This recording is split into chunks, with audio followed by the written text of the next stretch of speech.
An author is the original creator of a written work.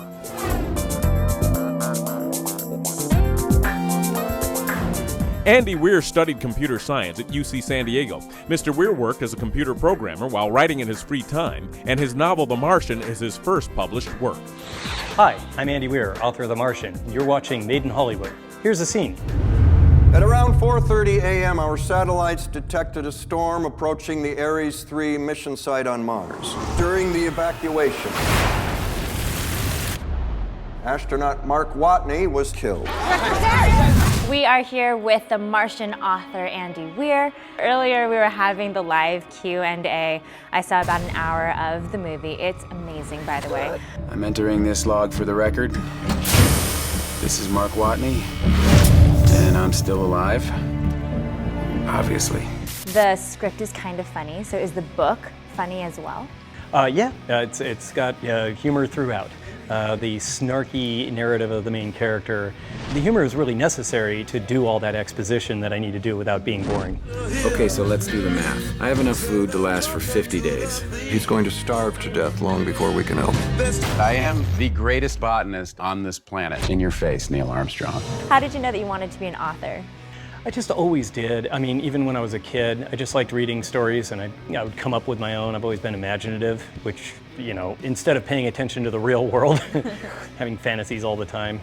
But yeah, I just always wanted to do it, but I also wanted to eat regular meals and sleep somewhere other than a box in an alley, so I went into computer programming instead. Did you go to school for writing? No, I didn't. For school, I got my degree. Well, I didn't get a degree at all. I dropped out because I ran out of money, but I went to college for computer programming. Do you ever feel like you do kind of need some assistance? You need to go back on some certain level to learn something new? Or do you feel like you kind of just know everything now? No, I definitely don't know everything. I'm pretty good at self-directed learning, I guess. Most of the information you need is out there online. So it's just a matter of doing tons and tons of research. And that's what I did for the book, tons and tons of research. I know how to save Mark Watney. But we need the Hermes crew. We either have a high chance of killing one or a low chance of killing 6. I'm not risking their lives. It's bigger than one person. No, it's not. How hard do you have to really work to be a successful writer?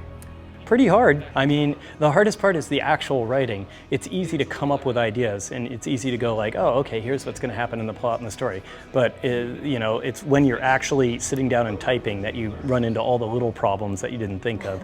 And it's work, it's effort. This is something NASA rejected. So we're talking mutiny.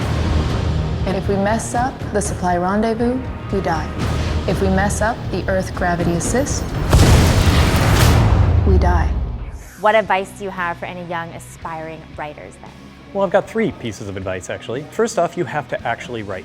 It's so easy to sit there and daydream about how I've got this awesome story, this awesome character, this huge 5-book series in mind, it's going to be great. But until you actually write it, it's just a fantasy.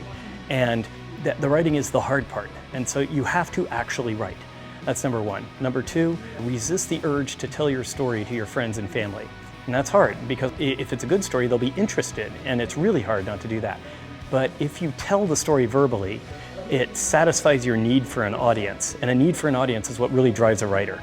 And so if you tell them vertically, and then you're like less motivated to actually write it. But if you make yourself a rule that says the only way anyone ever finds out about this story is by reading it, then it really pushes you into writing it more.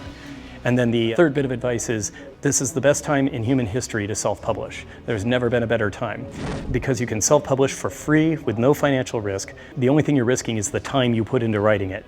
And there's no more old boy network between you and the reader. You can go directly to them. I had no idea that you could directly upload or publish your own book that easily. Any idiot can do it, I'm proof. I could just write a book tomorrow. Absolutely. I kind of want to do it. Go for it. We left him behind. Let's go get our boy. Is it possible that he's still alive?